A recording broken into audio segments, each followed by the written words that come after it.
We begin with breaking news this hour. A plane crashes onto a highway in Victoria, hitting 3 vehicles and splitting in half. This happened around 3 this afternoon at the intersection of Zach Lenz Parkway and Mockingbird Lane. And you're looking at video right now that was sent to us from Tony Poynor. The FAA says only the pilot was on board the plane. No word yet on any injuries or casualties. We'll bring you any updates as soon as they do become available. All right, guys, welcome back to another video. My name is CFI Money. If you guys like my content, if you guys can leave a like and subscribe, that would help a lot. I wanted to let this story develop before making a video about it because I was getting misinformation about tail numbers, about how many people are on the plane, how many people are injured. And now it's starting to look a little bit more clear. I have an assumption of what could have happened. Like I said, it's just a massive assumption. But yeah, 1 pilot on board, 3 injured on the ground, which is super unfortunate. We don't know if there's any fatalities. We don't know if the pilot was killed, if he had injuries, to what extent. We don't know anything. The NTSB is going to be all over this. I was able to get the tail number and I put it into FlightAware. And if you look at the flight path on this, this pattern right here, I was seeing some YouTube comments. People are like, they're spying on us and this is the government. This was not the government. This was a GIS company, so geospatial imagery company, Mark Inc., which I'll show you guys in a second. But if you look at the flight path right here, I can imagine that if you were not a pilot, I guess this would look suspicious. I don't know. But these are typical. I've actually seen this in my area, but he's just capturing imagery. You know, I don't know if it's for Google, I don't know if it's survey, I have no idea, but this is typical of GIS companies.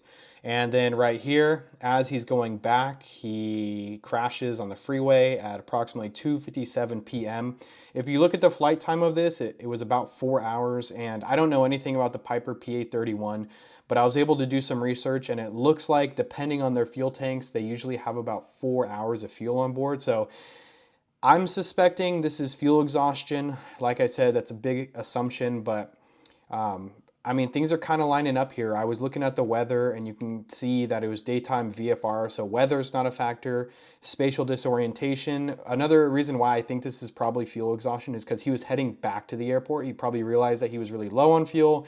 This could be anything from a miscalculation to an error on the fuel gauges. I don't know, but it's a good lesson, assuming it is fuel, to double, triple check your fuel calculations. And yeah, so this is definitely going to be heavily investigated. I was able to dig a little bit more into this company, and I believe that this is the owner. Actually, I don't believe. This is the owner of the company, Mark Inc. And then it says right here that their services are, they have the largest fleet of specialized aircraft in North America. They have LiDAR, okay, so light imagery and IR accusation, rapid response, flexibility, seasoned GIS flight crews, worldwide operations. So yeah, it's a GIS company. All right, so, and I was looking back at here and I was seeing, okay, is there any other factors? And nothing. It looks like it was completely VFR, sky clear, 10 statute miles visibility, hardly any winds. And if you look, if we pull up this imagery right here, and we go to street map, we go to aerial view, he landed over here, somewhere on this freeway. It's a densely populated area.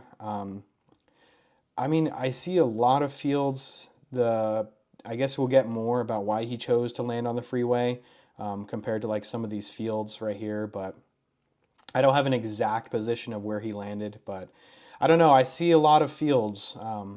So the freeway was an interesting choice, but I'm sure we'll hear his side of the story and we'll go from there. But I don't know. We'll see if there's any fatalities on board. I'm just, you know, now that I'm starting to dive into this stuff more and more and pay more and more attention, this stuff is happening all the time. There's so many stories of planes going down, crashing, spatial disorientation, fuel exhaustion, negligence, whatever it is. I can't even cover them all. There's so many every single day. It blows my mind. And it actually is kind of scary, to be honest, how many accidents are happening. And people say that, well, you're safer in a plane than you are in a car. I don't necessarily think that's true if you run the numbers of how many people are flying at a given time versus how many people are driving. How many of those people are crashing in cars and how many of those people are crashing in planes. It's not looking too good for general aviation here, but yeah, this is what I figured out. Tail number, Mark Inc., GIS company, unknown fatalities, most likely fuel exhaustion is my assumption. All right, guys, I'll see you for the next one.